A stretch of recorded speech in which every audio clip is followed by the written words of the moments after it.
ecuación y vamos a ver lo que es convección natural, ¿no? Hasta el momento ustedes saben muy bien que habíamos visto todo lo que tenía que ver con convección forzada, profesor, tanto interna como externa, profesor.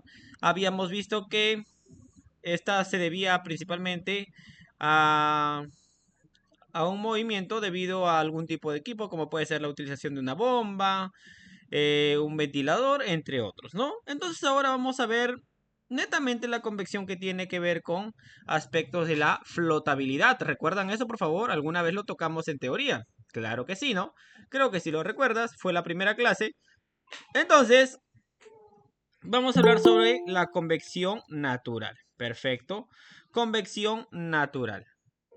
Muy bien, entonces, por favor, convección natural. Un segundo, por favor, uno de sus compañeros que ingresar. Un momentito.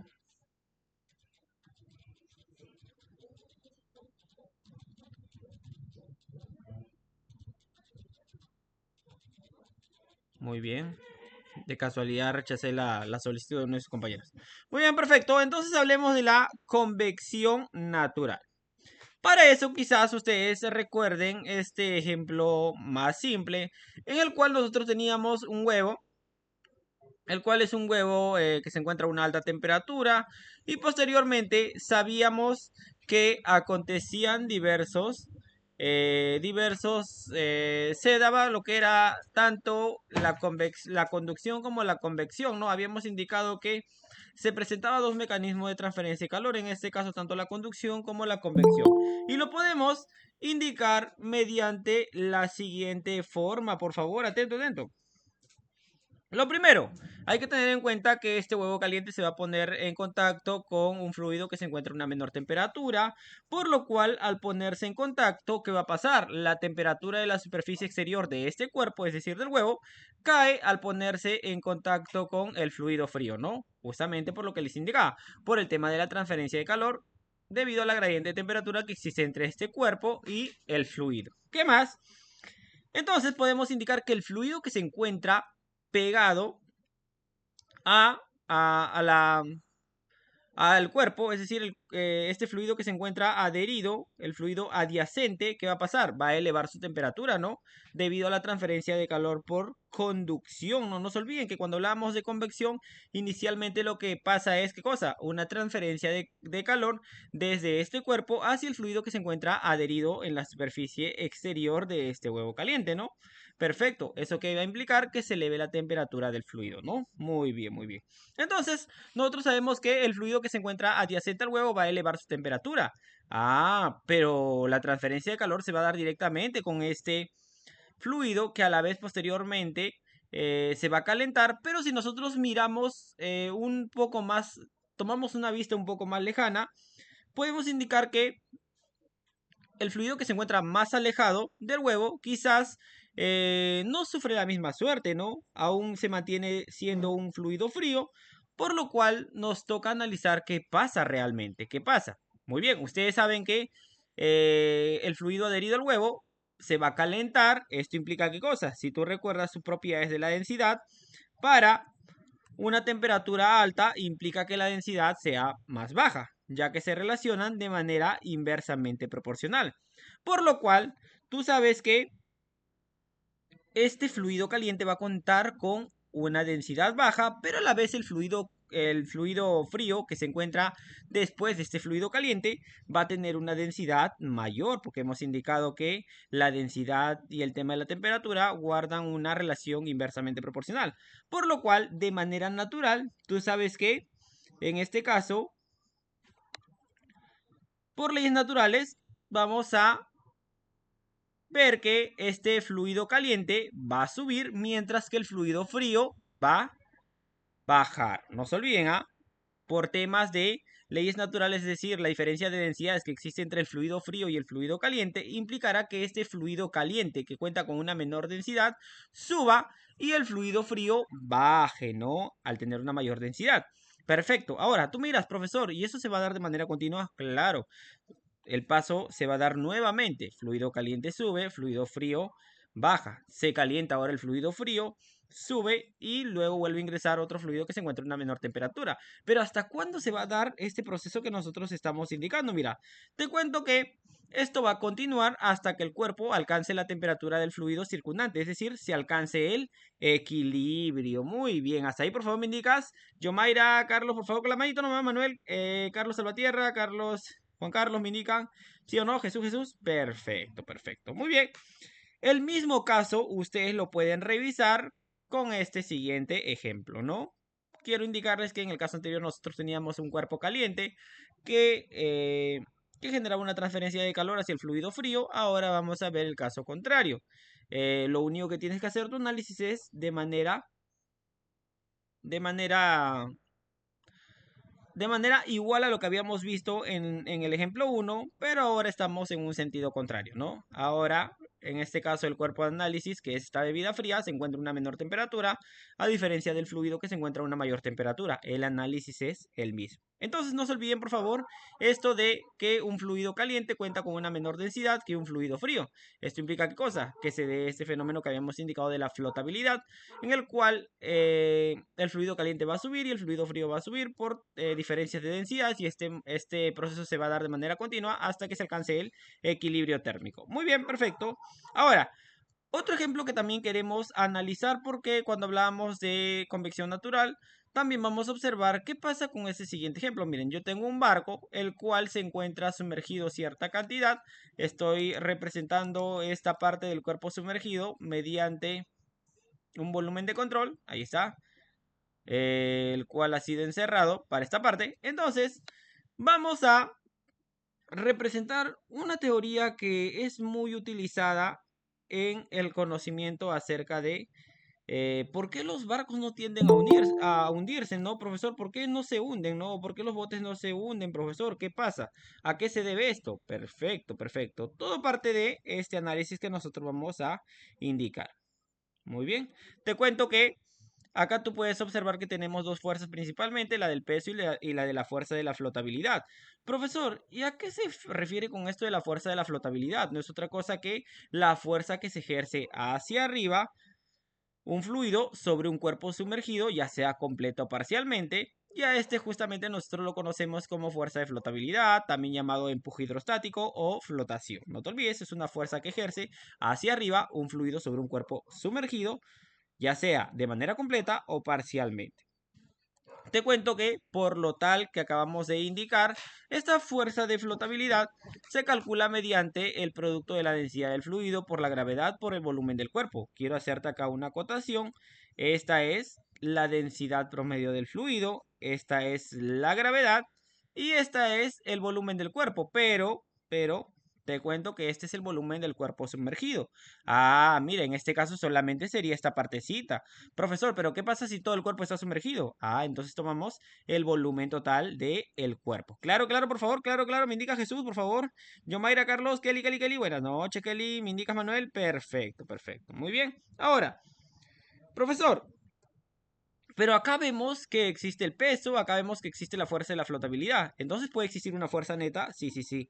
Te cuento que se puede representar acá una fuerza vertical neta, que sería justamente la diferencia entre el peso y la flotabilidad. Es decir, esto, ¿no? Perfecto, profesor. Ah, y de esto va a depender que un cuerpo se sumerja completamente, caiga, por efecto de la diferencia de densidades entre el cuerpo y el fluido, o por ahí que se mantenga estático en una parte interior del fluido, o por ahí que suba hacia la parte superior. Muy bien, perfecto. Donde tú sabes que el peso es igual a densidad por volumen. Ah, sí, profesor, sí, sí, sí, sí, sí. Muy bien, densidad por volumen y por la gravedad, ¿no? Porque ese es el peso. Muy bien. Entonces podríamos indicar que el peso es igual a la densidad del cuerpo por la gravedad y por el volumen del cuerpo. Mientras que la fuerza de empuje o fuerza de flotabilidad o empuje hidrostático ya lo representamos anteriormente, ¿no?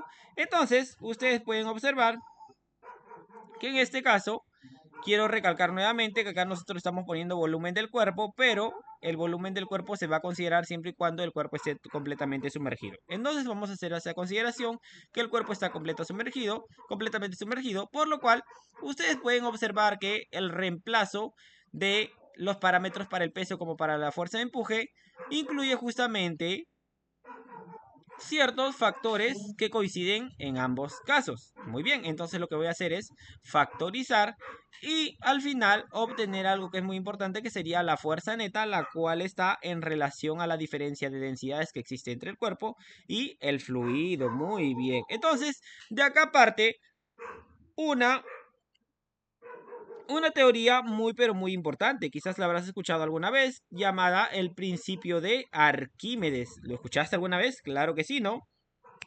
Sí, sí, sí, sí, sí. Claro que sí, alguna vez lo debes haber escuchado. Este principio de Arquímedes nos dice lo siguiente, mira.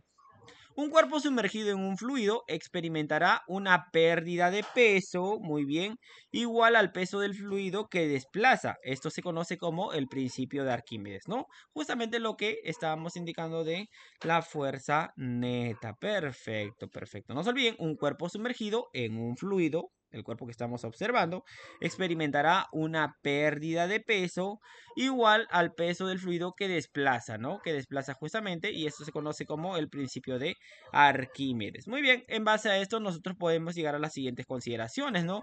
Como la primera, mira, si la densidad del cuerpo es menor que la densidad del fluido, entonces el huevo va a regresar hacia la superficie exterior. Si nosotros tenemos que la densidad del cuerpo es mayor que la densidad del fluido, entonces este se va a hundir. Y si nosotros tenemos que la densidad del cuerpo y la densidad del fluido son iguales, este cuerpo se va a detener y se va a mantener inalterable, ¿no? A diferencia de los casos anteriores. No te olvides que esto es muy importante en el análisis justamente de por qué flotan justamente cuerpos como los barcos, ¿no? Muy bien, perfecto, perfecto. Claro, claro, sí, Jesús, me indicas Manuel, Yomaira, Kelly, sí, sí, sí, o no, sí o no. Vamos bien o vamos mal. Muy bien, Kelly, Manuel, Jesús, perfecto. Carlos Salvatierra, muy bien, muy bien. No se olviden que hoy día solamente vamos a ver teoría, por favor. Perfecto. Ahora, ustedes pueden observar ahí que nosotros lo que representamos es diferencia de densidades. Ah, sí, profesor, pero nosotros trabajamos con diferencia de densidades en este curso. No, quizás si tocaríamos el curso mecánica de fluidos, quizás sí nuestro análisis estaría correcto. Dirigirlo directamente a esta diferencia de densidades, pero estamos hablando del curso de transferencia de calor. Entonces, lo que nosotros debemos de hacer es representar justamente esta diferencia de densidades en respecto a algo que nos acote justamente al tema de transferencia de calor, ¿no? Como puede ser el caso de las temperaturas, ¿no? Entonces, para eso vamos a contar con un parámetro muy importante llamado el coeficiente de expansión volumétrica. Profesor, me pareció haber visto este beta alguna vez en las tablas de las cuales nosotros tomábamos propiedades. ¿Recuerdas eso, por favor? ¿Alguna vez lo viste? Este beta, sí, ¿no?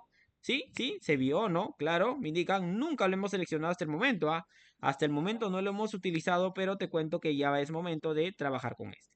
Entonces, este coeficiente de expansión volumétrica representa la variación de la densidad de un fluido, lo que estábamos viendo anteriormente, con la temperatura, pero a presión constante. Entonces vamos a adherir los términos de la variación de la densidad, pero ya basados en el tema de la temperatura. Te cuento que este coeficiente de expansión volumétrica se calcula mediante la siguiente forma. Tenemos tanto para el primer caso lo puedes trabajar mediante la siguiente forma. No te olvides que debe ser a presión constante. Es más, te cuento que si nosotros analizamos lo siguiente, mira, si la condición del fluido se encuentra suficientemente lejos de la superficie, caliente o fría, ya tú sabes, en aquella zona donde ya no se siente justamente los efectos de la superficie, te cuento que incluso esta ecuación se reduce desde una forma diferencial a el caso de diferencias, ¿no? Diferencias de densidades, diferencias de temperatura, o lo puedes expresar mediante la siguiente forma, ¿no? Densidad en un punto en el cual ya no se sienten estos efectos de la superficie, al igual que la temperatura, y la densidad que se tenía en esa zona cercana a la superficie, ¿no? Perfecto, perfecto. O de otra forma, ordenar esta ecuación mediante la siguiente forma, ¿no? Perfecto, lo único que he hecho es despejar, donde quiero recalcar que ya tú sabes que esta sería la densidad del fluido en reposo, lejos de la superficie, donde ya no se sienten los efectos de la superficie. Y esta sería la temperatura del fluido en reposo, lejos de esta superficie. Además, te cuento de relacionar el tema de un gas ideal. Tendríamos que este coeficiente de expansión volumétrica para un gas ideal sería el inverso de la temperatura, donde este tiene que estar expresado en escalas absolutas. Entonces, lo que quiero indicarte es que El tema de la diferencia de densidad es muy importante en nuestro análisis acerca de la flotabilidad. No hemos hablado de la fuerza de flotabilidad, también llamada empuje hidrostático o de flotación. Pero nosotros tenemos que dirigir esto a un análisis que incluya justamente la transferencia de calor. Entonces, para eso nos basamos en la utilización de un parámetro muy importante que es el coeficiente de expansión volumétrica. Muy bien, con esto podemos llegar a un siguiente análisis. Te cuento que cuando nosotros tenemos un valor grande del coeficiente de expansión volumétrica, esto significa que tendremos un cambio grande en la densidad con la temperatura. Muy bien. Además, nosotros de lo anterior que habíamos indicado de la fuerza de la flotabilidad, te cuento que este es proporcional a la diferencia de densidades. Eso lo viste en nuestro análisis. Y además te cuento que esta es proporcional a la diferencia de temperatura. Muy bien. Además, a mayor diferencia de temperatura entre el fluido adyacente a una superficie caliente o fría y otra que está lejos de ella, esto implicará ¿qué cosa? Mayor fuerza de empuje y más fuertes las corrientes de convección, ¿no? Ya tú sabes que si las corrientes son mayores en la convección, esto implica ¿qué cosa? Una más alta transferencia de calor. Además, hasta el momento tú has visto que esta convección natural se basa principalmente en el análisis de la flotabilidad, pero también tenemos otra consideración a tener en cuenta. Muy bien, ya sabemos que siempre que dos cuerpos se ponen en contacto y se mueve uno en relación al otro, tú sabes que se va a desarrollar una fuerza de fricción, ¿no? Una fuerza de no deslizamiento en la superficie de contacto que justamente tiene una dirección opuesta. Entonces hay que tener en cuenta que ahora que estamos hablando de convección natural, hay que tener en cuenta esas dos consideraciones, ¿no? El tema de la flotabilidad como también el tema de la fricción, ¿no? Acuérdate que la fricción también era de considerarse en el tema de la convección forzada. Hasta ahí, por favor, me indicas Carlos, Yomaira, Jesús, Manuel. ¿Todo bien? ¿Todo bien? Kelly, Kelly, Kelly. Kelly, Kelly, Kelly, avísame, por favor. Sí, sí, sí, no. Muy bien, perfecto, perfecto. Muy bien, estamos cerca de terminar este curso, ¿no? Ahora, quiero recalcar algo muy importante porque vamos a tocar otro número adimensional llamado el número de Grashof. Perfecto. Ahora, profesor, ¿este número se parece o tiene una analogía respecto a otro? Sí, sí, sí. Te cuento que este número de Grashof guarda justamente una relación respecto a lo que nosotros vimos en convección externa llamada el número de Reynolds, que nos permitía identificar justamente el comportamiento de un fluido cuando teníamos una convección externa. Gracias a eso tú podías saber si teníamos el caso de una convección externa, una convección interna, si teníamos flujo laminar, flujo turbulento. ¿Recuerdan eso, por favor? Disculpen, flujo laminar, turbulento, transición. ¿Recuerdan sí o no, sí o no, sí o no, por favor? Sí, no, todo eso lo vimos en convección externa. Te cuento que una analogía similar a esta es la utilización del número de Grashof, que nos va a permitir justamente analizar el comportamiento que se tiene en la convección natural. Perfecto, mira, te cuento que este es un número adimensional, que no es otra cosa que o te representa la razón que existe entre las fuerzas de flotabilidad con respecto a las fuerzas viscosas. Muy bien, acá tienes justamente un ejemplo en el cual teniendo una fuerza de flotabilidad que empuja hacia arriba, perfecto, ya sabemos eso, ¿no? Lo habíamos revisado justamente en el ejemplo de este pequeño bote que teníamos o esta pequeña, no recuerdo el nombre de esto, ya este pequeño barquito, no sé de verdad, no sé qué, cómo se llamará este bote será, ¿no?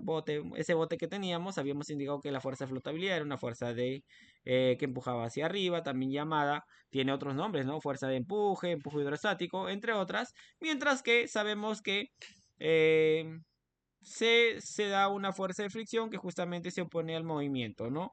Perfecto. Entonces, este número de Grashof va a ser muy importante porque nos permite justamente relacionar el comportamiento de un fluido cuando nosotros analizamos lo que es la convección natural, así como en la convección forzada, el número de reinos nos permitía justamente indicar cómo es que trabajabas, ¿no?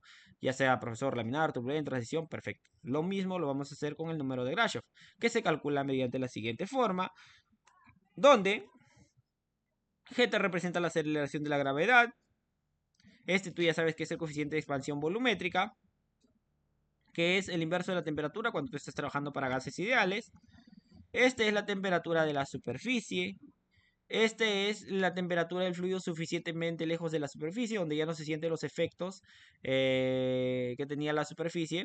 Muy bien, este es la longitud característica de la configuración geométrica. Esta es la viscosidad cinemática del fluido.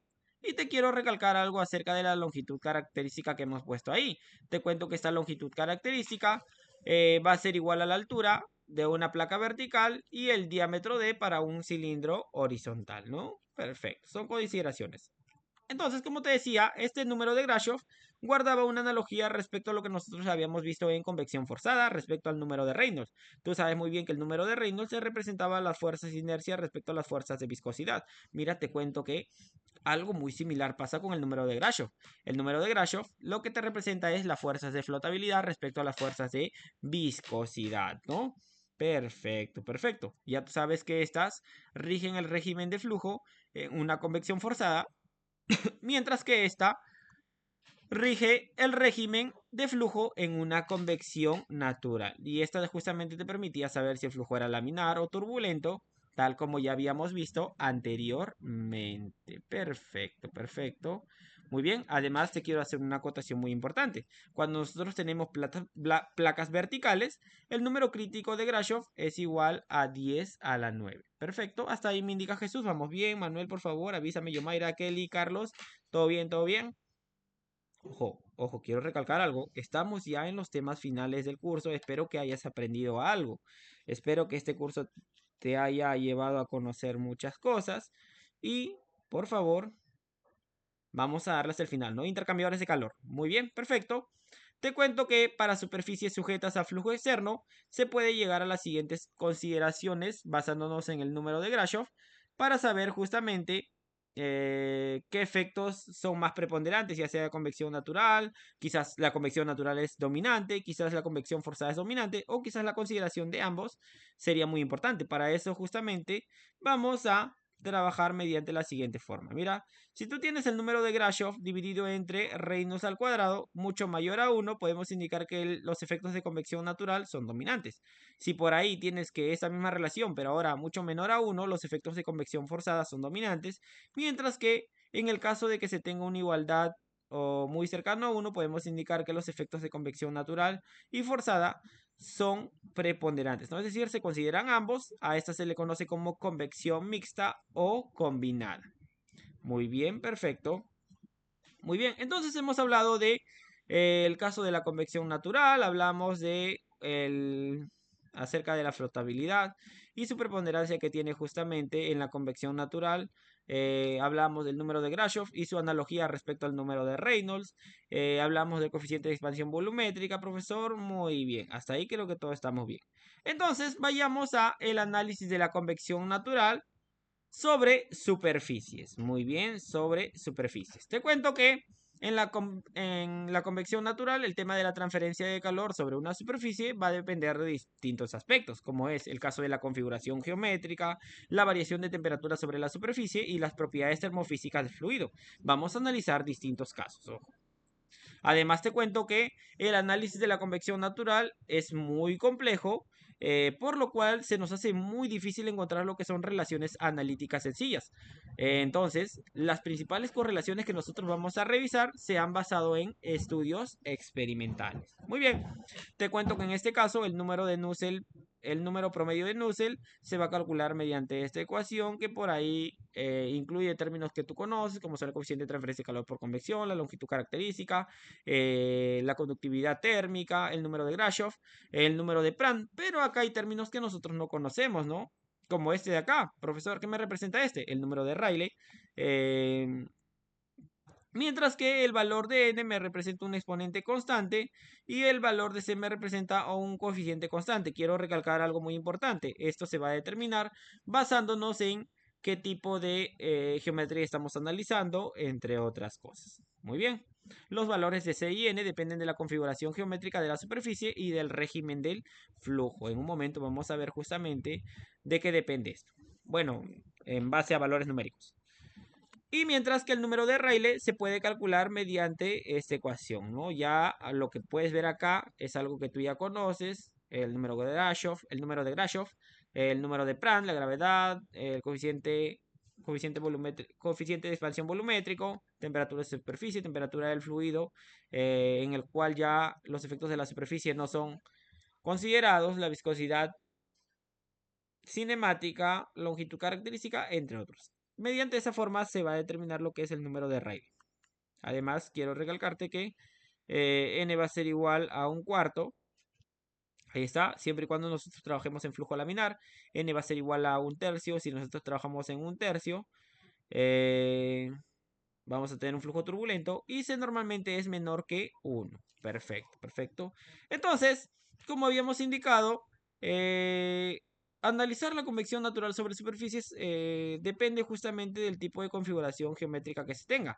Otra cosa que también quiero recalcarte y que va a ser muy importante es que tú sabes ahí que tenemos distintas propiedades como son el tema de la viscosidad cinemática. Profesor, tenemos por ahí otra, claro, claro, tenemos la conductividad térmica. Te cuento que estas propiedades se van a analizar a una temperatura promedio. Todas las propiedades del fluido se evalúan a la temperatura promedio, llamada temperatura de película, entre la temperatura de la superficie y la temperatura del fluido. Muy bien. Vayamos con el primer caso. El primer caso me implica una configuración geométrica de placa vertical. Te cuento que el análisis que nosotros vamos a realizar para este caso se basa en considerar una temperatura de superficie constante.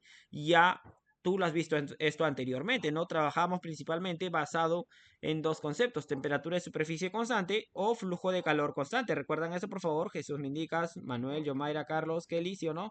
¿Sí o no? ¿Sí o no? Muy bien.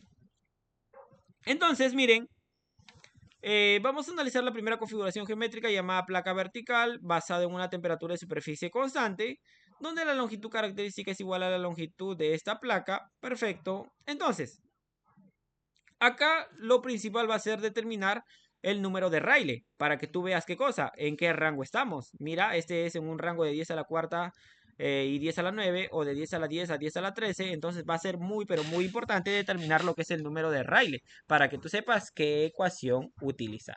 Pero acá hay algo muy importante que te quiero recalcar. Mira, esta última ecuación trabaja para todo intervalo del número de Rayleigh. Ah, sí, profesor, sí, sí, sí. Pero también a la vez implica una utilización un poco más compleja, ¿no? Bueno, un poco más compleja a la hora de trabajar con nuestra calculadora, pero te cuento que a la vez, al ser más compleja, también es más exacta. Muy bien, que es la que estamos revisando acá. Te cuento que este es aplicable a todo rango de Rayleigh y que también implica una exactitud mucha más alta que las anteriores. Claro, claro, por favor me indica Jesús, Manuel, Yomaira, Carlos, Kelly, sí, sí, sí, sí o no, sí o no, sí o no, repito, repito, repito, muy bien, perfecto. A ver qué diapositiva vamos, un segundo. Ah, mira, ya vamos en la diapositiva 10, ¿ah? Diapositiva 10. Perfecto, perfecto. Vamos en la 10. Sigamos. También tenemos placas verticales. Igual, chicos, igual. El mismo caso, pero ahora ya no tenemos a una temperatura de superficie constante, sino a un flujo de calor constante. Ahora, profesor, ¿qué hacemos en este caso? Mira. Te cuento que las ecuaciones que acabamos de señalar para placa vertical a temperatura de superficie constante también se van a poder utilizar para este caso. Así, profesor, sí, sí, sí, sí, sí. Pero vamos a tener que realizar diversos cambios. Mira, las ecuaciones anteriores señaladas son aplicables, pero siempre que se use la temperatura TL medios, es decir, en el punto medio de la placa, en lugar de TS, que era tu temperatura en la superficie. ¿En dónde? En la evaluación de la temperatura de película, el número de Rayleigh y el número de Reynolds. No sé si me entendieron, por favor. Vamos a tener que cambiar este TS por TL medios, que es la temperatura en el medio de la placa, para la evaluación de la temperatura de película. Tú sabes la temperatura de película para el tema de las propiedades del fluido, el número de Rayleigh y el número de Nusselt. Por favor, me indica Jesús. Claro, claro, Manuel. Yomaira, Kelly. Kelly, un gusto tenerte, Kelly. Muy bien, me indica, sí o no. Acá hay muchos chicos que ya están a punto de cerrar el tema de sus evaluaciones en la universidad, ¿no? Eso me da mucho gusto. Espero que vayan todo bien, ¿ah? Muy bien, y espero verlos ya más comprometidos con las clases ahora que salen de vacaciones. Perfecto, entonces sabemos que el tema de las ecuaciones se van a utilizar similar a las que habíamos visto en el caso anterior, donde vamos a tener que reemplazar, en este caso, en vez de trabajar con la temperatura de la superficie, reemplazar por el tema de la temperatura en el centro, es decir, TL medios. Y para el número de Nusselt también tendríamos que cambiar el tema de la temperatura de la superficie por TL medios. Muy bien. Les cuento que las temperaturas TL medio se determinan por iteración, de modo que concuerden los números de Nusselt con la ecuación 9.21, ¿no? La que teníamos acá. Muy bien, vamos a probar en estos casos hasta que coincidan justamente esta con esta. Muy bien, hasta ahí me indicas todo claro, Jesús Manuel, por favor. Yo, Mayra, Carlos, Kelly, Alexis, por favor. Muy bien, Alexis, buenas noches. Perfecto, perfecto, perfecto. Muy bien, vamos a analizar la otra configuración geométrica, que en este caso es cilindro vertical. Muy bien.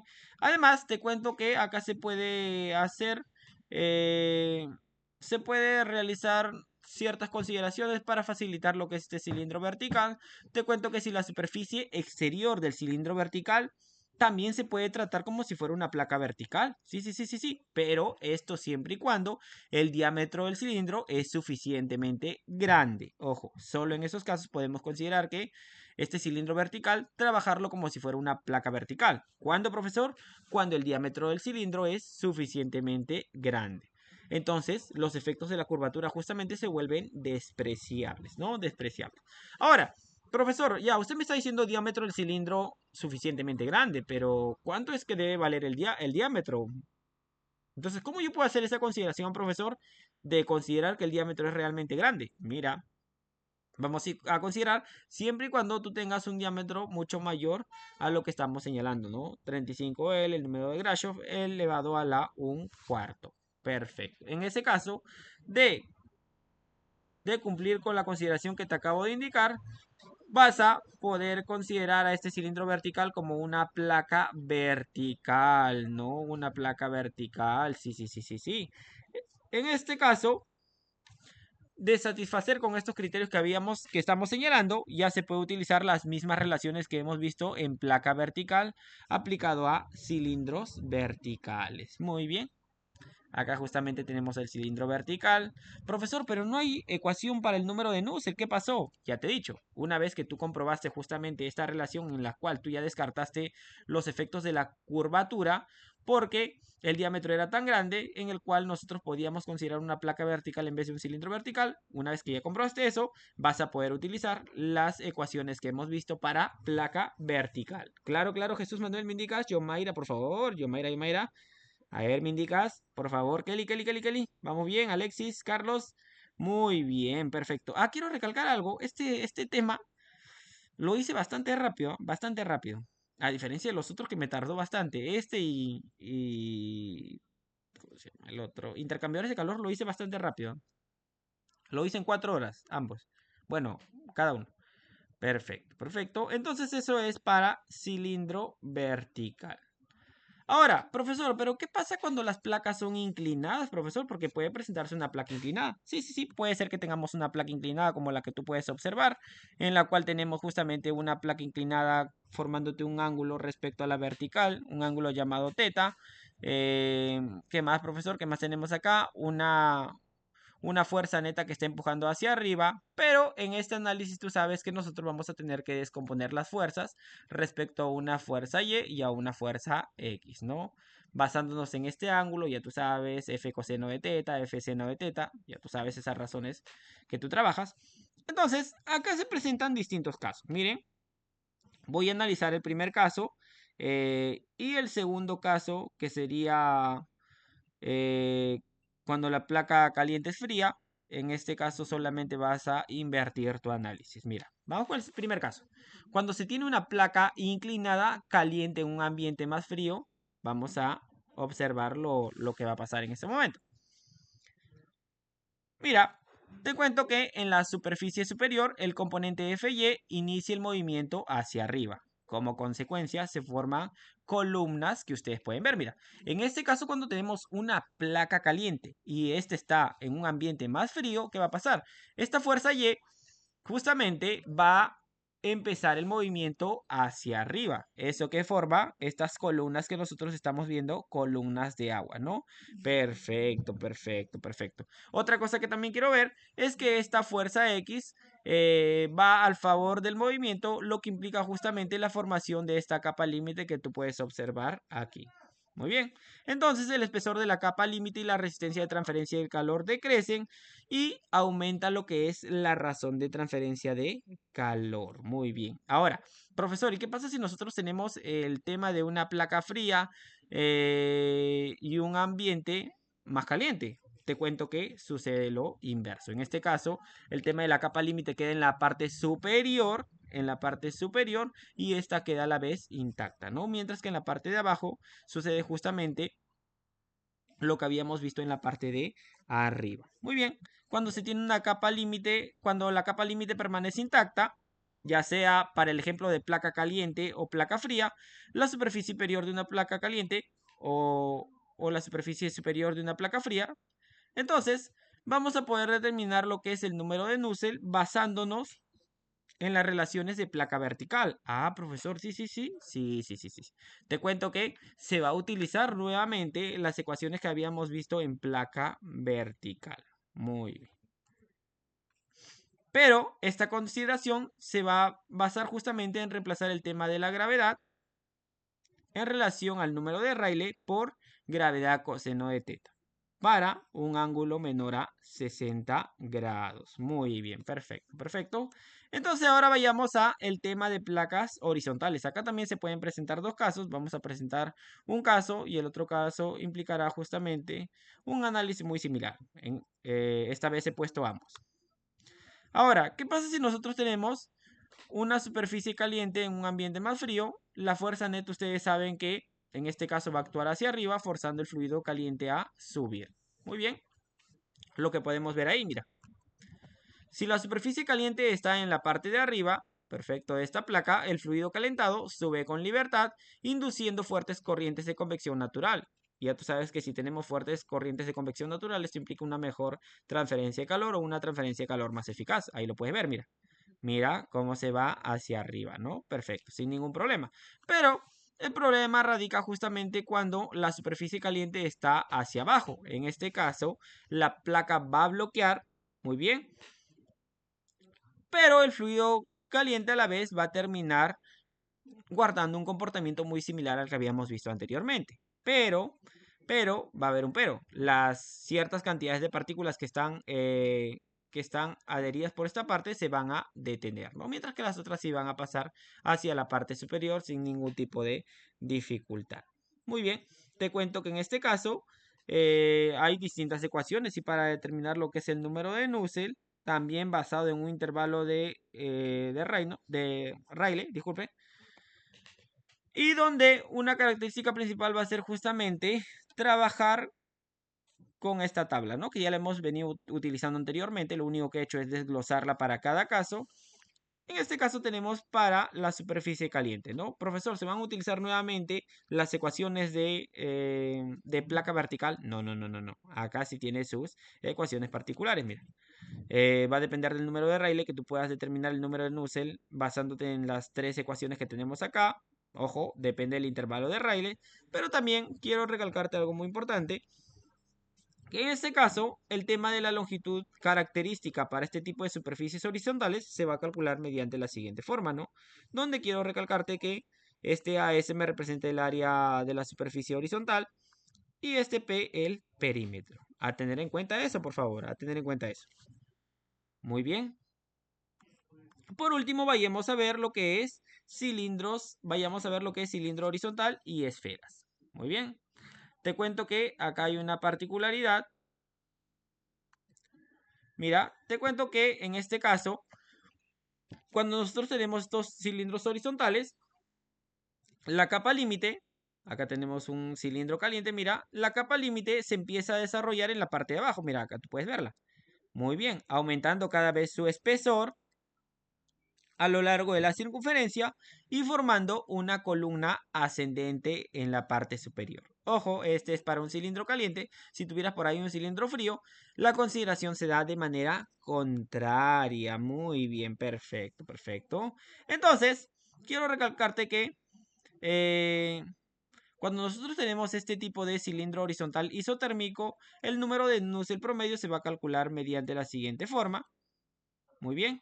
Esto es para un cilindro horizontal, mientras que para una esfera isotérmica vamos a hacerlo mediante esta ecuación. No se olviden que uno es para cilindros horizontal y otro es para esfera. ¿Dónde radica justamente nuestro análisis? En determinar lo que es el número de Rayleigh. Perfecto. Muy bien, hasta ahí por favor quisiera saber. Vamos bien, Jesús, por favor, Yomaira, Manuel, Carlos, Kelly, Alexis, ¿todo bien, todo bien, todo bien, todo bien? Repito, repito, ¿me indican sí o no, sí o no? Muy bien, perfecto, perfecto. Muy bien, Jesús, ¿qué tal? Muy bien, Alexis, ¿todo bien, todo bien? Perfecto, perfecto.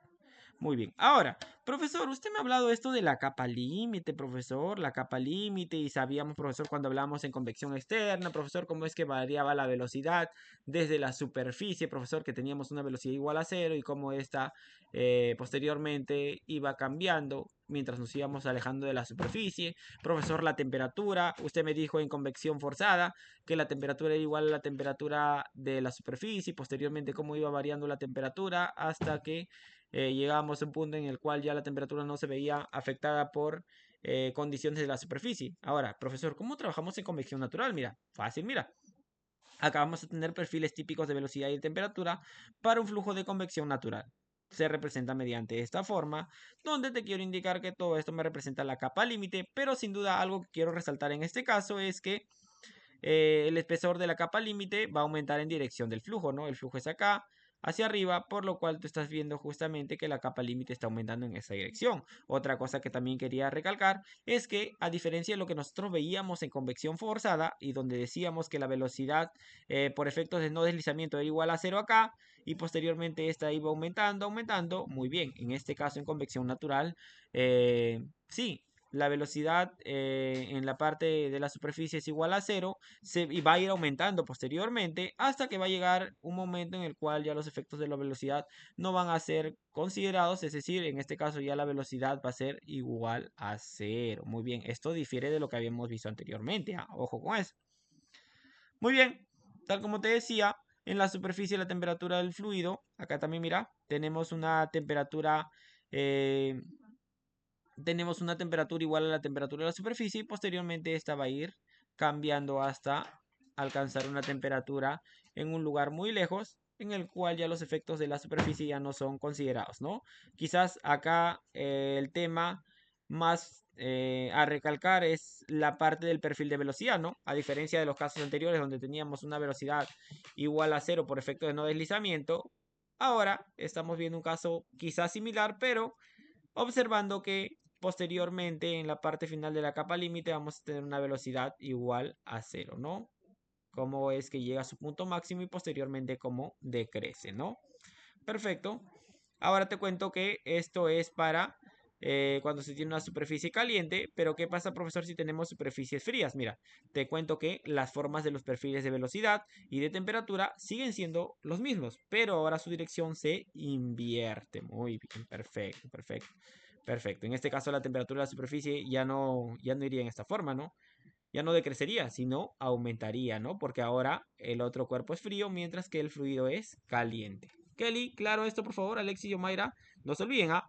Las particularidades que tenemos en este caso respecto a la convección forzada es que en este caso el perfil de velocidad no es como en convección forzada, ¿no? Donde iba aumentando, aumentando, aumentando, pero acá aumenta y llega a su punto máximo y posteriormente decrece, ¿no? Decrece hasta llegar a cero, donde ya no se ve los efectos del tema de la velocidad. Muy bien, Jesús, me indicas, Manuel, por favor, yo, Mayra, Carlos, Kelly, Alexis, Bruno, ¿todo bien? ¿Todo bien? Alexis, Alexis. Perfecto, perfecto. Y estamos en la diapositiva 15. Muy bien, perfecto. Muy bien. Ahora vayamos a ver el tema de convección natural. Muy bien, un segundo. Convección natural.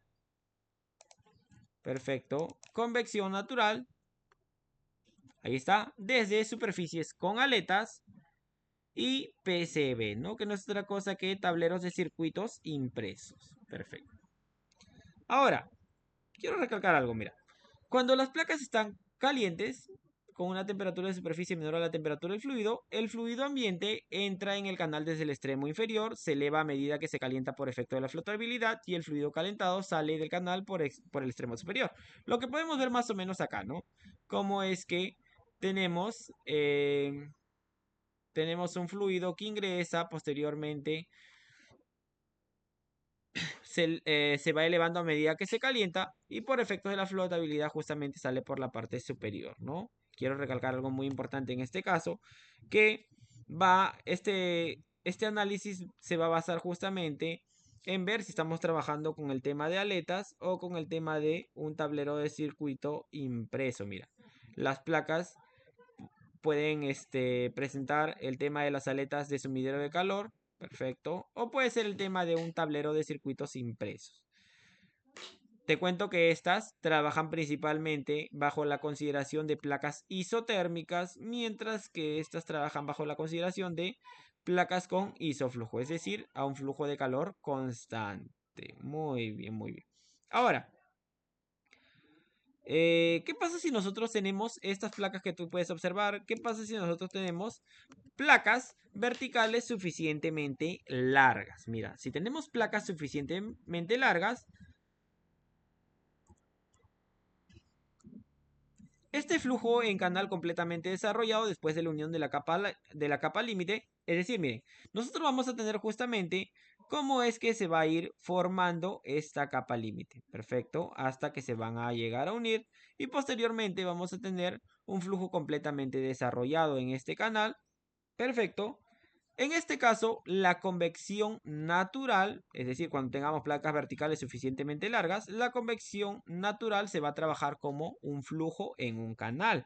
Perfecto, no te olvides esta palabra canal porque ya la habíamos visto en la parte de convección interna forzada, ¿no? Muy bien, por ahí te recuerdas, ¿no? Por ahí te recuerdas que nos decía, cuando analicemos un canal, solamente considerar las áreas que están en contacto con el fluido, ¿no? No las áreas totales, sino las áreas que están netamente en contacto con un fluido. Ya es algo que nosotros hemos tocado, ¿ah? Ojo, por ahí recordando. Cuando nosotros tenemos placas cortas o espaciamientos grandes, ya nosotros no vamos a trabajar como un canal. No, no, no, no, no, no. Te cuento que acá hay una particularidad. Te cuento que en este caso las capas límites de la superficie nunca se alcanzan entre sí, a diferencia de lo que vimos acá, cuando las placas verticales son suficientemente largas, las capas límites se encuentran y posteriormente se tiene un flujo completamente desarrollado y se analiza mediante un análisis de un flujo en un canal. Ahora no, cuando las placas son cortas o el espaciamiento es grande, te cuento que estas placas límites nunca se juntan, nunca se alcanzan entre sí. Entonces, en este caso, el problema ya no se analiza como si fuera un canal, sino el problema debe analizarse por convección natural de dos placas totalmente independientes. Perfecto, perfecto. Muy bien. Ahora, profesor, usted me ha hablado de esto de aletas de sumidero de calor, tablero de circuitos impresos, pero ¿qué tipo de ecuaciones se van a utilizar, profesor? Porque no hemos entrado de lleno a eso. Muy bien, te cuento que hablemos primeramente de el enfriamiento por convección natural de superficies con aletas. Ya tú sabes que estas se van a trabajar bajo la consideración de que la temperatura de la superficie es constante. Estos también son llamados sumideros de calor. Eh, Te cuento que su uso frecuente se da en el enfriamiento de aparatos electrónicos y además te cuento que para estos casos el tema de la convección natural es el modo preferido de transferencia de calor, dado que en este caso no existen partes móviles, ¿no? Como la utilización de una bomba, sopladores, entre otros, ¿no? Perfecto. Entonces, cuando nosotros tengamos superficies verticales de forma rectangular con aletas, lo que vamos a utilizar es eh, cierta correlación, ¿no? Cierta correlación basada justamente en el análisis de Cohen y Rosenov, ¿no? Perfecto. Entonces, para este caso, el número de Nusselt se va a determinar mediante esta siguiente ecuación, ¿no? Muy bien. Profesor, ¿y cómo se determina esto de acá? Porque lo demás yo lo conozco, ¿no, profesor? Acá me está diciendo que ese, por cierto, miren, pueden ver, a ver, un segundo. Ese, profesor, es el espacio que existe entre aleta y aleta, el espesor de la aleta, la longitud de la aleta, eh, este tamaño de esta longitud de esta parte de la aleta, entre otras, ¿no? Profesor, entonces, ¿qué significa esto de acá, profesor? Me hace recordar mucho al número de Grashof. Sí, sí, sí, es muy parecido, ¿no? Pero acuérdate que el número de Grashof incluía lo que era un subíndice L, profesor, y acá incluye un subíndice S. Sí, sí, sí. Te cuento que este se va a determinar mediante esta ecuación. Y si nosotros relacionamos el número de Grashof con esta nueva relación que estamos indicando acá, puedes justamente correlacionar uno y otro mediante esta siguiente ecuación. Entonces, cuando nosotros queremos determinar el número de Nusselt para este tipo de superficie con aletas, vamos a basarnos en las correlaciones aportadas por Bar-Cohen y también por Rosenhoff. Muy bien, perfecto, perfecto. Ya saben qué consideraciones hay que tomar en cuenta. No se olviden de las longitudes a tomar en cuenta en estas aletas, por favor, es muy importante, ¿ah? Muy bien. Ahora, una pregunta que por ahí surge es, profesor, ya usted me ha dicho que vamos a trabajar con aletas, profesor, me ha dicho que estos también son llamados sumideros de calor, profesor, también me dijo que son utilizados porque en este caso no se trabaja con partes móviles, muy bien, donde intervienen partes móviles. Entonces, profesor, pero por ahí radica una pregunta, profesor. ¿Cuál va a ser el espaciamiento que deberíamos tener entre aleta y aleta? Por ahí, justamente, eh, te causa un interrogante, ¿no? Profesor, las aletas tienen que estar muy juntas, profesor. Las aletas tienen que estar muy separados. Entonces, ¿bajo qué criterio nosotros podríamos analizar esto? Mira, entonces, llegamos a esta pregunta, ¿no? La selección de un sumidero de calor de ser con aletas con poco espacio entre ellas o ampliamente espaciadas, profesor. ¿Cómo va a ser? Mira, acá tenemos justamente unas que incluyen aletas con poco espacio. Te cuento, para este caso nosotros vamos a obtener un mayor área superficial para la transferencia de calor, pero a la vez al estar muy juntas, el fluido no se puede mover con mucha facilidad. Esto implica, ¿qué cosa? Un coeficiente más pequeño de transferencia de calor. En el otro caso tenemos con aletas bastante separadas, menor área de superficie para la transferencia de calor, pero un coeficiente más alto de transferencia de calor. Por lo que tú puedes ver, en este caso el fluido se puede mover con bastante facilidad, a diferencia del caso anterior. Pero entonces, profesor, una tiene un lado positivo, pero a la vez un lado negativo para cada caso, ¿no? Entonces, profesor, ¿bajo qué criterio nos vamos a basar en escoger el espaciamiento que se debe tener entre aleta y aleta? Entonces, acá llegamos a la parte de espaciamiento óptimo. Muy bien. Te cuento que este espaciamiento óptimo te va a permitir, ¿qué cosa? Maximizar lo que es el coeficiente de transferencia de calor por convección natural. Muy bien. Te cuento que este espaciamiento óptimo se determina mediante la siguiente ecuación, donde ya hay términos que tú ya conoces, como es el tema del espaciamiento, la longitud, aquí está S, aquí está L, y este valor de que habíamos indicado que me relacionaba justamente, que lo habíamos correlacionado con el número de Grashof. Perfecto, tú ya sabes cómo calcularlo, ¿no? Muy bien. Ese es el espaciamiento óptimo. Además, te cuento que cuando el valor del espaciamiento es igual al espaciamiento óptimo, el número de Nusselt va a ser constante y su valor va a ser 1,307. Ahí está.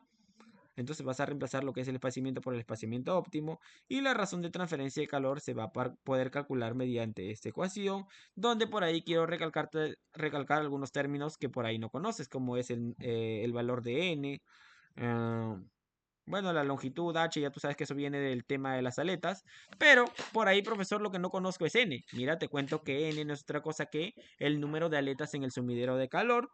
Este se calcula mediante la siguiente ecuación, donde si tú deseas un, un análisis más rápido, puedes utilizar solamente esta relación, ¿no? Basando que el espesor de la aleta es tan pero tan pequeño que se podría considerar insignificante, ¿no? Esta es la temperatura superficial de las aletas.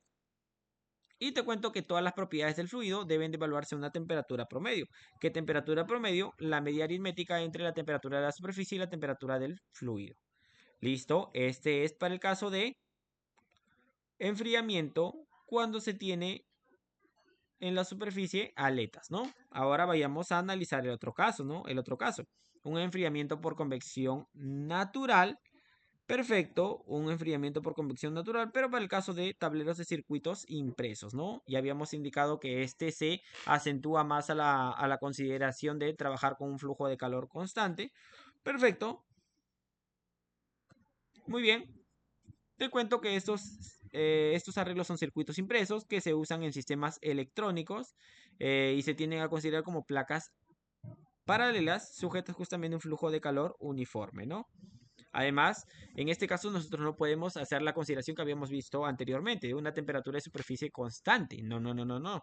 Ahora no podemos indicar eso, lo que sí tenemos es un flujo de calor constante, donde quiero recalcarte que la temperatura de la placa sí se va a incrementar con la altura, alcanzando un máximo valor en el borde superior del tablero. Muy bien, el número de Nusselt se va a calcular el número de Nusselt en el borde superior de la placa, es decir, donde nosotros tenemos una temperatura máxima, se va a determinar a partir de las correlaciones planteadas por Barr-Cohen y también Rosenov, ¿no?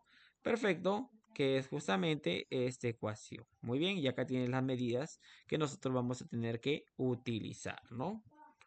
Por ahí un parámetro nuevo, profesor, profesor. Este que incluye un asterisco, a diferencia del caso anterior, se va a calcular mediante esa ecuación, por favor, a tener en cuenta. Y te cuento además que el espaciamiento óptimo de las aletas para este caso de flujo uniforme en ambas placas va a quedar dado mediante esta siguiente consideración. La razón de transferencia de calor la puedes calcular así, donde n tú sabes que es el número de placas y ya tú sabes cómo es que se calcula. Y TL, que, profesor, TL, ¿qué cosa vendría a ser la temperatura superficial crítica que se tiene en el borde superior? Acá ya no hablamos de una temperatura superficial constante, sino de una temperatura superficial crítica en el borde superior. Además, te cuento que en base a eso también podemos determinar lo que es este flujo de calor y que todas las propiedades del fluido deben de evaluarse también una temperatura promedio, pero ya no como en el caso anterior que habíamos indicado que la temperatura promedio era considerar la temperatura de la superficie y la temperatura del fluido. No, no, no, no, no. Ahora vamos a determinar una temperatura promedio entre la temperatura superficial crítica y la temperatura del fluido. Perfecto, perfecto. Muy bien. Hasta ahí, por favor, me indicas. Yo, Mayra, ¿cómo vamos? Alexis, Kelly, Carlos, por favor, Jesús. Un poquito largo, ¿sí o no? Un poquito largo, ¿no? Un poquito largo. Muy bien, Jesús, ¿todo bien? Manuel, perfecto, perfecto. Ahora vayamos a ver lo que es convección natural dentro de recintos cerrados. Un momentito, esto le voy a mandar la corrección, no sé por qué he puesto naturales. Convección natural dentro de recintos cerrados. Muy bien. Perfecto. Ahora vayamos a ver esto de la convección natural en recintos cerrados. Te cuento que vamos a realizar un análisis, ya sea si el recinto es vertical, si es horizontal, muy bien, o si por ahí es inclinado, ¿no? Te cuento que la transferencia de calor en estos espacios cerrados se nos va a complicar un poco porque muy pocas veces el fluido dentro de este recinto va a permanecer inmóvil, ¿no? Sí, sí, sí, sí, sí. Mira, si nosotros tenemos un recinto vertical, el fluido adyacente a la superficie más caliente sube y el adyacente a la placa más fría va a bajar, estableciéndose un movimiento de rotación como el que podemos ver acá, ¿no? Ya sabemos que por efectos de la flotabilidad, tú sabes que el fluido caliente sube al tener una menor densidad, mientras que el fluido frío baja, ¿no? ¿Esto qué implica? Una constante rotación que tú puedes ver acá, ¿no? Llamado movimiento de rotación, valga la redundancia, ¿no? Ahora, esto es para placa vertical, profesor, pero ¿qué pasa con una placa horizontal? Mira, cuando tenemos una placa horizontal hay que tener la siguiente consideración, mira. Cuando la placa más caliente está en la parte de arriba, mira, si la placa caliente está en la parte de arriba, tú sabes que el fluido que está acá va a ser el fluido caliente. Profesor, pero el fluido caliente, usted me había dicho que por efectos de directos, por efecto inversamente proporcional que tiene respecto a la densidad, es aquel que tiene una densidad menor, por lo tanto este se eleva. Pero ya no se puede elevar más, ya está en la superficie, ya después de esto ya no se puede hacer nada más. No se puede elevar más porque tú ya te encuentras acá. Profesor, entonces ¿qué se va a mantener inmóvil? Profesor, pero ¿qué pasaba con la placa fría? Tú sabes que la placa fría incluye, considera que el fluido más frío se encuentra en esta parte y tú sabes que el fluido frío tiene una mayor densidad, por lo tanto esto se va para abajo, pero ya no puede irse más abajo, si ya está adherida justamente a la placa fría. Entonces, ¿qué va a pasar, chicos? En este caso, se tiene un nulo movimiento, no hay ningún tipo de movimiento, por lo cual no se desarrollan corrientes de convección, es decir, la transferencia de calor es netamente por convección pura.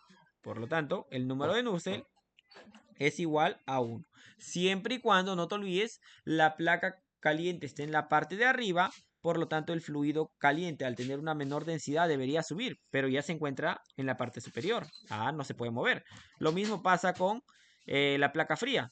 Tenemos el fluido frío que tiene una mayor densidad, por lo cual este debería ir hacia abajo, pero ya se encuentra hacia abajo. Entonces existe un nulo movimiento, lo que implica justamente que la transferencia de calor se deba netamente a conducción pura, ¿no?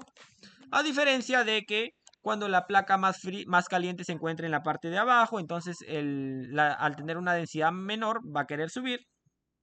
Ahora sí va a poder subir, mientras que el fluido pesado que ahora tenemos acá en la parte superior, en la placa fría, al tener una mayor densidad, va a bajar. Entonces se van a dar estos movimientos que anteriormente ustedes no habían podido observar cuando teníamos, en este caso, una placa caliente en la parte de arriba y una placa fría en la parte de abajo. Muy bien. Entonces, cuando nosotros tenemos un número de Grashof mayor a 1708, se da inicio a las corrientes de convección natural y además se van a observar que estas van a tener formas de celda hexagonal. Cuando el número de Grashof sea mayor a 3 por 10 a la quinta, las celdas se van a romper y el fluido se vuelve turbulento. Muy bien. Entonces te cuento que algo muy importante que el número de Grashof el número de Rayleigh para estos recintos cerrados se va a calcular mediante esta forma, donde quiero recalcar por ahí algún parámetro que no tengamos. A ver, a ver, a ver. Esta es la longitud característica, que va a ser la distancia, ya no lo que habíamos visto anteriormente, el tamaño de la placa o el diámetro. No, no, no, no, no. Ahora la longitud característica me representa la distancia que existe entre la superficie fría y superficie caliente.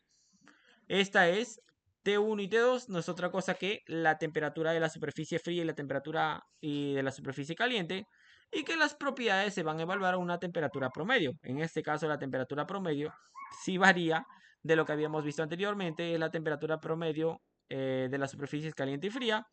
Listo. Y quiero recalcarte algo muy importante, ¿no? Si tú observas en este tema, a diferencia de los temas anteriores donde nosotros cuando analizamos propiedades, sabíamos que la temperatura promedio se tomaba respecto a la temperatura de entrada o temperatura de admisión respecto a la temperatura de salida. En este caso, sí, mucho cuidado, por favor, porque tú ya vas viendo que estas temperaturas promedio van, van justamente variando respecto al análisis de uno u otro caso, ¿no?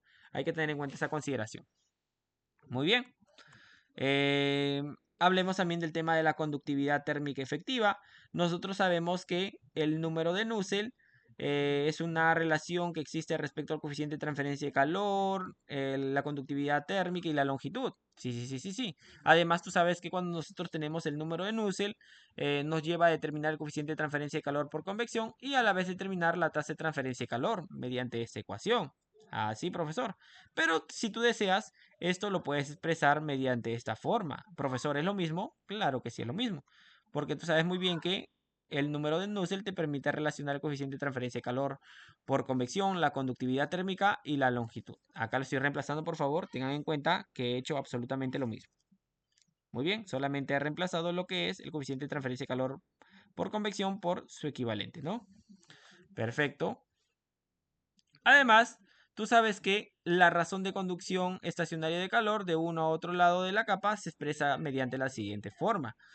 Profesor, pero este era por convección y este es por conducción, profesor, pero se parecen mucho. Claro que sí, si tú observas, guardan una analogía entre uno u otro, ¿no?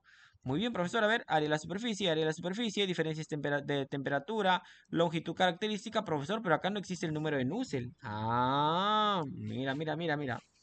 Además, te quiero recalcar que acá algunos parámetros, LC es el espesor de la capa, AS es el área que se tiene, área de la superficie, la conductividad térmica, y ya sabes que T1 y T2 son las temperaturas en los dos lados de la capa. Ahora, profesor, usted me está diciendo que acá tenemos cierta analogía. Sí, sí, sí, se parecen bastante, ¿no? Claro que sí. Entonces, tú puedes observar que lo que difiere uno respecto al otro es que en este mecanismo tenemos solamente conductividad térmica, mientras que en este caso tenemos el producto de la conductividad térmica por el número de Nusselt. Te cuento que en un fluido, cuando se tiene un fluido en un recinto cerrado, este se comporta con como un fluido cuya conductividad térmica ya no es solamente K, sino el producto de la conductividad térmica multiplicado por el número de Nusselt. A ese producto se le conoce como conductividad térmica efectiva. Muy bien, conductividad térmica efectiva. Ah, profesor. Entonces me está diciendo que cuando nosotros tenemos un fluido dentro de un recinto cerrado, no se utiliza la conductividad térmica, sino la conductividad térmica efectiva, si eso esto te estoy indicando. Y la conductividad térmica efectiva no es otra cosa que el producto de la conductividad térmica por el número de Nusselt. Además, tú sabes que si el número de Nusselt es igual a 1, para ese caso tú sabes que no existe movimiento, entonces, ya sabemos que la transferencia de calor se debe netamente a una conducción, ¿no? Como lo que vemos acá, mira. Acá cuando el número de Nusselt es igual a 1, no existe movimiento, por lo tanto, la transferencia de calor se debe netamente a conducción pura, ¿no? Cuando tenemos un número de Nusselt mayor a 1, entonces sí podemos hablar de una conductividad térmica efectiva y acá vemos justamente el movimiento de la convección natural. Muy bien, perfecto, perfecto. Entonces, hablábamos justamente que se puede presentar recintos cerrados, ¿no? Recintos cerrados y te puedo indicar también que estos pueden estar de forma vertical o pueden estar de forma horizontal, pero también en forma inclinada, ¿no? Hablemos primeramente de recintos cerrados rectangulares y las diversas ecuaciones que se utilizaron para determinar el número de Nusselt. Muy bien, te cuento que cuando la placa más caliente esté en la parte de abajo, se establecen corrientes significativas de convección. Ya tú lo habías visto, por favor. Profesor, si la placa caliente estaba arriba, el fluido más caliente va a estar en la parte de arriba, pero el fluido más caliente, profesor, quiere subir. Ah, pero ya está en la parte de arriba, ya no puede subir más. Entonces hablábamos de que no existía movimiento. Pero si cambiamos la placa caliente a la parte de abajo, entonces sabían ustedes que sí existían corrientes de convección. Entonces podemos indicar lo siguiente, ¿no? Se establecen corrientes significativas de convección para un número de Grashford mayor a 1708 y se incrementa la razón de transferencia de calor, ¿no? Perfecto. Ahora, esta es justamente la representación que les acabo de indicar. Entonces, vamos a ver algunas ecuaciones que se utilizaron para determinar lo que es el número de Nusselt. Mira, te cuento que cuando tenemos este tipo de recintos cerrados de manera horizontal, que contienen aire, es decir, que contienen, que trabajan con un fluido que en este caso va a ser el aire, Jacob recomienda las siguientes correlaciones. Mira, para determinar el número de Nusselt vamos a utilizar estas correlaciones. Muy bien, pero no te olvides que siempre tener en cuenta las consideraciones a tener acá, ¿no? Para el número de Grashford. Muy bien. Te cuento que estas relaciones también van a ser útil cuando nosotros trabajemos con otros gases, siempre y cuando el número de Prandtl de este gas varíe desde 0,5 a 2. Muy bien, además te cuento que Globe y Dropping, basándose justamente en la utilización de agua, aceite, silicona y mercurio en sus experimentos, determinó que una correlación para recintos cerrados horizontales calentados desde abajo sería determinar el número de Nusselt mediante esta nueva correlación, ¿no? No te olvides los rangos en los cuales trabaja, por favor, muy importantes. Y además, Hollands, mediante experimentos con aire, recomendó la siguiente correlación para recintos cerrados horizontales, que es nueva. Ahí está. Donde por ahí, sin duda,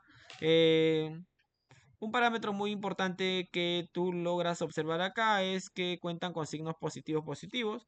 Vamos a ver a qué se refiere. Te cuento que esta notación para estos corchetes con signo positivo indica que si la cantidad entre corchetes es negativa, debe igualarse a 0. Ya sabes, ¿qué hacer? Esta expresión correlaciona bien los datos para líquidos con números de Prandtl moderados, para Grashof menor a 10 a la quinta y por consiguiente también se puede usar para el agua. Perfecto. Ahora vayamos a ver recintos cerrados rectangulares, pero ahora inclinados. Ya tú sabes cómo es esto, Ahora, un parámetro que va a ser muy importante en el análisis de estos recintos cerrados rectangulares inclinados va a ser considerar lo que es la proporcionalidad dimensional, que no es otra cosa que la relación de H entre L. Profesor, ¿cuál es H y cuál es L? A ver, un segundo. Ahí está. Lo puedes observar. Ahí está. H, el tamaño total. Y esta la distancia que existe entre placa y placa, ¿no? Muy bien. Cuando nosotros tenemos proporciones dimensionales grandes, ya tú sabes que es la relación entre H y L, mucho mayor o igual a 12, la ecuación de Hollands correlaciona extremadamente los datos experimentales para ángulos inclinados de hasta 70 grados. Entonces el número de Nusselt se va a poder determinar mediante esta ecuación, considerando que el número de Grashof tiene que ser menor a 10 a la 8, el ángulo tiene que estar entre 0 y 70 y que esta proporción dimensional tiene que ser mayor o igual a 12. ¿Qué más? Ya tú sabes, ya lo habíamos visto. Esta notación que existe entre corchetes con positivo indica que si la cantidad entre corchetes es negativa debe igualarse a 0, ¿no? Para ese caso nada más, ojo. Además te cuento que cuando nosotros tenemos recintos cerrados con proporciones dimensionales, ya no mayor o igual a 12, sino menor a 12, se usarán otras correlaciones, ¿no? Se usarán otras correlaciones, siempre y cuando el ángulo de inclinación sea menos que el valor crítico. ¿A qué le llamamos valor crítico? En un momento te voy a indicar. Entonces el número de Nusselt se va a determinar mediante esta ecuación.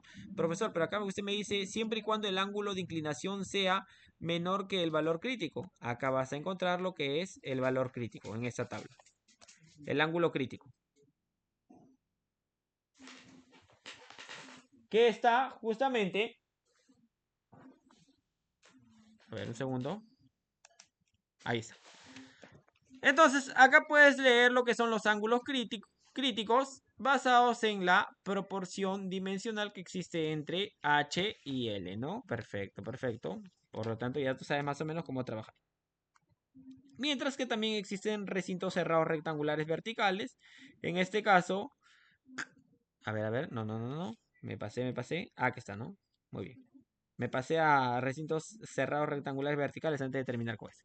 Muy bien. Mientras te cuento que para el cálculo del número de Nusselt, en los cuales se tiene ángulos de inclinación mayores al valor crítico, es decir, cuando estos son mayores al valor crítico pero menores a 90, se usará una correlación planteada por Ayaswamy y Catton, que justamente implica calcular el número de Nusselt mediante esta ecuación, bastante simple, bajo ese rango de análisis. Además te cuento que este es utilizado para cualquier proporcionalidad dimensional, ¿no? Perfecto, ahí lo puedes ver. Y para recintos inclinados más de 90 grados, la relación recomendada por Arnold es la siguiente. Perfecto. Uf, profesor, demasiadas ecuaciones. Y vamos a tener que utilizar formulario, ¿ah? No hay de otra. Ahora sí vayamos a observar los recintos cerrados rectangulares vertical. No te olvides que ya hemos visto recintos cerrados horizontales, inclinados, y ahora vayamos a ver los verticales. Muy bien. Te cuento que en este caso, Catton recomienda estas dos correlaciones debidas a Berkowski y Polevikov. Perfecto. En el cual el número de Nusselt se calcula mediante esta ecuación. Debes de tener en cuenta que en este caso la proporcionalidad dimensional tiene que estar entre 1 y 2 y puede ser utilizada para cualquier número de Prandtl. Perfecto. Tienes que ver que se trabajen estas consideraciones, ¿no? No es la única, acá tenemos otra, pero también sus consideraciones varían respecto a la anterior, ¿no? Ahora te cuento que cuando nosotros tenemos recintos verticales, recintos cerrados verticales, con proporciones dimensionales más grandes, se va a poder utilizar las correlaciones planteadas por MacGregor y Emery, que implica justamente determinar el número de Nusselt mediante esta ecuación. Y te cuento que todas las propiedades del fluido deben de evaluarse a una temperatura promedio. Sí. Una temperatura promedio que justamente es la temperatura promedio entre T1 y T2, ¿no? Ahí puedes observar justamente en tu diagrama cuál es T1 y T2. Eso es todo lo que tenemos para determinar el número de Nusselt para recintos cerrados. Ya tú sabes que el número de Nusselt es muy importante porque a la vez conlleva justamente posteriormente llevar a calcular lo que es la razón de transferencia de calor, el coeficiente de transferencia de calor por convección y posteriormente determinar lo que es la razón de transferencia de calor por convección. Ahora vayamos a analizar el caso de cilindros concéntricos. Ya tú sabes que cilindros concéntricos sería la representación que te acabo de indicar, por favor, donde en este caso la longitud característica sería la diferencia entre los diámetros dividido entre 2. Y te cuento que la razón de transferencia de calor a través de un espacio anular entre ellos se va a calcular de manera muy fácil mediante esta ecuación. Donde quiero recalcarte algo muy importante, que es, en este caso, la conductividad térmica efectiva. Los diámetros tú los conoces, las temperaturas, la temperatura del cilindro exterior y la temperatura del cilindro exterior. Aquí está T y T sub 0.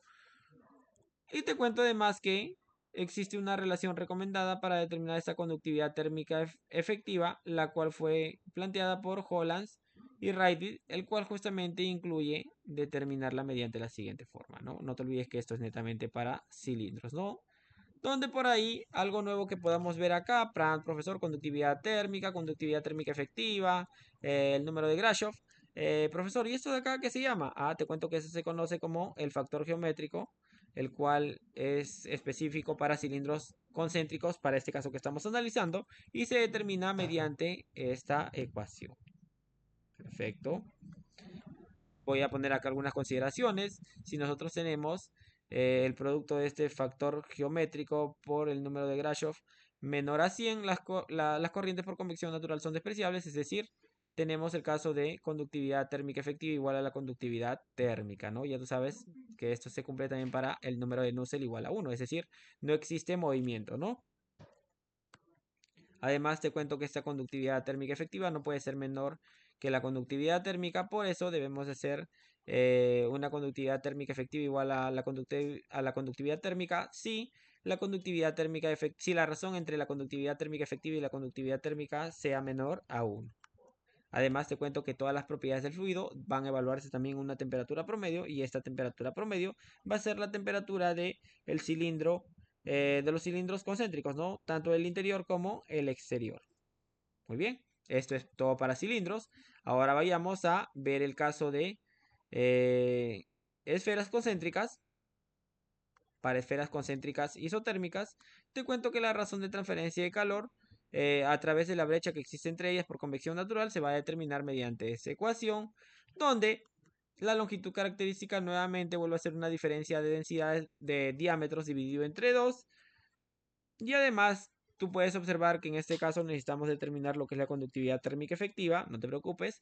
Rayleigh y Hollands también nos dan un aporte para determinar la conductividad térmica efectiva mediante la ecuación que ustedes pueden ver ahí. A ver, un segundo, un segundo. Acá les voy a corregir la diapositiva, no se preocupen, ¿ah? No se preocupen. Muy bien. Y con esto, quiero recalcar donde el factor geométrico para esferas concéntricas se va a determinar mediante esta ecuación que difiere de la que habíamos visto para el caso de cilindros. Listo, y eso es casi todo. Pero nos falta analizar algo. A ver, voy a preguntar por favor, un poquito largo, ¿no? Ecuaciones hasta de más. Carlos, Kelly, ¿cómo vamos por favor? ¿Me indicas? Manuel, ¿todo bien? ¿Todo bien? Muy bien, Carlos, Manuel, por favor. Yomaira, ¿vamos bien, Kelly? Yomaira, Kelly. Muy bien. Ahora vamos a cerrar con algo muy importante, miren. Vamos a cerrar con esto. Convección natural y radiación combinadas. Muy bien, convección natural y radiación combinadas. ¿Qué pasa? Que si ustedes se han dado cuenta, cuando nosotros hemos hablado de convección forzada, no hemos considerado el tema de la radiación, ¿verdad? ¿Sí o no? ¿Recuerdan eso, por favor? Claro, porque se acuerdan que cuando nosotros hablamos de la convección forzada, hablábamos de un fluido que se movía a altas velocidades en consideración a una convección natural. Al tener velocidades altas, implicaba ¿qué cosa? Un coeficiente de transferencia de calor por convección alto, por lo cual nosotros podíamos indicar que el tema de la radiación era insignificante para estos casos, ¿no? Teniendo en cuenta que el coeficiente de transferencia de calor por convección era muy alto. Pero cuando nosotros hablamos de convección natural, el coeficiente de transferencia de calor por convección ya no es alto. No es igual que la convección forzada. Entonces, sí se puede considerar el tema de la radiación, ¿no? Principalmente cuando nosotros hablamos de aquellos casos donde intervienen gases. Muy bien, en estos casos, al considerar que los gases son casi transparentes, podemos considerar el tema de la radiación, ¿no? lo que te indicaba. Ahora el coeficiente de transferencia de calor por convección es bajo al tener velocidades bajas, por lo cual eh, considerar la radiación sí es a tener en cuenta, ¿no? A diferencia de lo que habíamos visto cuando decíamos de convección forzada. Convección forzada implicaba velocidades altas por la utilización de partes móviles, que puede ser una bomba, un ventilador, y esto implicaba ¿qué cosa? Que al tener velocidades altas, el coeficiente de transferencia de calor por convección también sea alto. Por eso descartábamos la radiación, pero eso no se va a ver ahora en convección natural, ¿no? Muy bien. Entonces, te cuento que la razón de transferencia de calor se va a tener que determinar mediante la suma de estos valores, considerando que tenemos convección y también radiación, o lo mismo que indicar lo siguiente, ¿no? A ver, un segundo, acá hay un error. Solo voy a poner esto, disculpen. Y ya saben que la tasa de transferencia de calor por convección está basada en justamente la ley de enfriamiento de Newton, mientras que la tasa de transferencia de calor por radiación está basada en la ley de Boltzmann. Entonces podemos reemplazar justamente ambos casos. No te olvides, la radiación sí se puede considerar para convección natural porque el coeficiente de transferencia de calor por convección es muy bajo, al trabajar a velocidades muy bajas, mientras que esto no pasaba para convección forzada. ¿Está bien, Yomaira? Manuel, ¿me indicas? Kelly, Carlos. Muy bien. Sigamos. Además, te cuento que la tasa de transferencia de calor por radiación entre dos placas paralelas grandes que se encuentran a temperaturas absolutas T1 y T2 se va a poder determinar mediante esta ecuación, ¿no? Perfecto. Donde por ahí tú ves nuevos parámetros, profesor. Usted me dijo que T1, T2 son las temperaturas absolutas de estas placas. Ya, muy bien. Área superficial. Profesor, ¿pero qué significa este epsilon efectiva, epsilon 1, epsilon 2? Ah, mira. Este te representa las emisividades de las placas. Ya tú sabes eso, tú conoces la emisividad. Y esto te representa la emisividad efectiva, la cual se puede calcular mediante la siguiente ecuación. Muy bien, muy bien. Ahora vayamos a hablar acerca de convección natural y convección forzada combinada, porque tal como habíamos visto al inicio de las diapositivas de esta clase, se pueden presentar ambos casos, ¿no? Muchas veces uno es preponderante u otra es preponderante, pero también se puede presentar los casos de una combinación de ambos, ¿no? Te cuento que cuando existe una gradiente de temperatura en un fluido, siempre da lugar a corrientes de convección natural. Ah, claro que sí. Además, te cuento que la convección forzada siempre viene acompañada de una convección natural, pero muy pocas veces la considera o muy pocas veces sí la considera. Vamos a ver cuándo se considera y cuándo no. Entonces, tú sabes que este coeficiente de transferencia de calor por convección va a ser muy alto cuando hablemos de una convección forzada por los temas de las velocidades y también como incluyen la convección natural, no teniendo un valor mucho menor porque las velocidades son muy bajas. Por lo tanto, podemos indicar que el coeficiente de transferencia de calor por convección, ya sea natural o forzada, guarda una, una alta relación respecto a la velocidad del fluido, ¿no? Perfecto. Ya tú sabes que para velocidades más altas del fluido tendremos a ignorar la convección natural, mientras que siempre y cuando justamente consideremos lo que es la convección forzada, ¿no? Esto te quería recalcar nuevamente y te quería ahondar justamente en lo que habíamos indicado para velocidades más altas. Sabemos que el coeficiente de transferencia de calor por convección va a ser alto porque se trata principalmente de una convección forzada. Entonces, en estos casos se tiende a ignorar lo que es la convección natural. Perfecto. Además, algo que va a ser muy importante acá será determinar este parámetro que ustedes pueden observar, la cual radica una alta importancia en la consideración de una convección natural respecto a una convección forzada.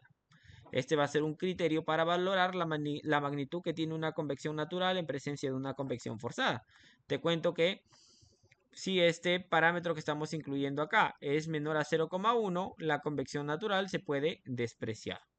Si tenemos un valor mayor a 10, la convección forzada va a ser despreciable, mientras que, bueno, ya saben que si en un caso es despreciable es porque se está considerando el otro caso. Es decir, Acá si tenemos convección natural despreciable, estamos hablando netamente de una convección forzada. Solamente se va a considerar la convección forzada. Acá me dice convección forzada despreciable. Solamente vas a considerar la convección natural. Además, si estos valores varían entre 0,1 y 10, te cuento que ninguna es despreciable, por lo tanto vas a considerar a ambos en tu análisis. Muy bien. Además, te cuento que es algo que tú ya conoces. Cuando nosotros hablábamos de convección forzada, hablábamos que el número de Nusselt estaba en función del análisis de Reynolds y de Prandtl. Cuando nosotros hablamos ahora de convección natural, el número de Nusselt dependerá de utilizar parámetros como lo que acabamos de indicar, el análogo al número de Reynolds, que era justamente el número de Grashof, y también del número de Prandtl, pero cuando se tiene una convección mixta, sería justamente considerar tanto la convección forzada como la convección natural, o en pocas palabras, hablamos justamente de la utilización de Reynolds, Grashof y Prandtl. Muy bien, a ver, a ver, a ver. Estamos a punto de terminar. Un poquito largo la clase, un poquito largo. Muy bien, entonces hemos hablado justamente de la convección natural y la convección forzada, que muchas veces se tienden a trabajar de manera conjunta, pero vamos a ver cuándo es que la convección natural puede ayudar o perjudicar la transferencia de calor cuando se tiene una convección forzada. Esta va a depender exclusivamente de las direcciones relativas de los movimientos inducidos, ya sea por la flotabilidad o por la convección forzada. Vamos con el primer ejemplo, mira. Vamos a ver el siguiente ejemplo en el cual nosotros vemos que el flujo de apoyo al movimiento guarda una misma dirección respecto a la flotabilidad, ¿no? Perfecto, mira. El, este ventilador justamente está induciendo a un movimiento forzado, el cual tiene la misma dirección de la flotabilidad. En este caso podemos indicar que la convección natural va a apoyar justamente lo que es la convección forzada y esto mejora la transferencia de calor, lo cual no ocurre cuando nosotros tenemos un caso contrario, ¿no? Perfecto.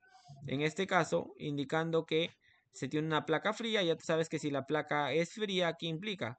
Que la densidad sea mucho mayor, por lo cual este va a querer ir hacia abajo, lo vemos acá, lo cual va en dirección contraria al flujo que estamos forzando, ¿no? En este caso, mira, existe un flujo de oposición a la dirección de movimiento inducido por la flotabilidad, por lo cual esto implica una resistencia y disminuye lo que es la transferencia de calor, ¿no? Cuando tienen direcciones diferentes, disminuye lo que es la transferencia de calor. Cuando tienen direcciones iguales, ¿qué pasa? Aumenta la transferencia de calor.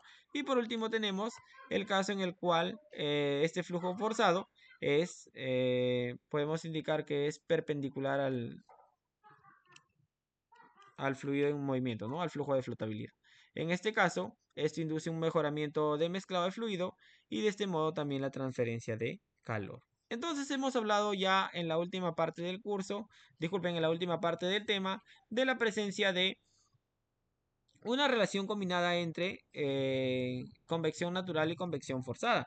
Profesor, y cuando nosotros tenemos el caso de convección natural forzada y convección natural de manera conjunta, ¿cómo es que vamos a determinar quizás por ahí el número de Nusselt? Mira, te cuento que existen sí correlaciones que se han determinado en base a experimentos, la cual me implica determinar el número de Nusselt mediante esta ecuación. Este es el número de Nusselt combinada porque estamos trabajando bajo la consideración de que se tiene tanto convección forzada como convección natural. Entonces vamos a tener que utilizar esta ecuación donde quiero recalcarte acá ciertas cositas. Ya tú sabes que uno es el Nusselt en base a una convección forzada y el Nusselt en base a una convección natural. Y te cuento que estas se van a basar, se van a determinar considerando las correlaciones que habíamos utilizado, ya sea para convección forzada pura o convección natural pura. Muy bien, es decir, la vas a trabajar de manera natural. Además, te cuento que este signo va a ser positivo para flujos de apoyo y transversal. Ya tú sabes, es decir, cuando por ahí nosotros tenemos el caso de que habíamos indicado de que el flujo tenía el mismo movimiento que el flujo forzado. Perfecto, ahí vas a utilizar el signo positivo. O para este caso transversal, ¿no? Positivo también. Va a ser negativo cuando tengamos flujos de oposición, es decir, cuando el flujo de movimiento tiene una dirección diferente a la del flujo forzado, ¿no? Perfecto. Además te cuento que este n va a ser igual a 3 cuando se tiene superficies verticales y n va a ser mayor a 3 en superficies horizontales, ¿no? Perfecto, perfecto. Hasta ahí, Yomaira, por favor, un poquito largo, lo entiendo. Manuel, Kelly, vamos bien, Carlos, por favor. Un poquito bien, un poquito, un poquito. Muy bien, Carlos. Yomaira, avísame, Manuel. El tema ha estado largo, ¿ah? El tema ha estado largo. Muy bien, les cuento que esto es el final de este penúltimo tema del curso y nos vamos a ver a resolver los problemas. Un segundo.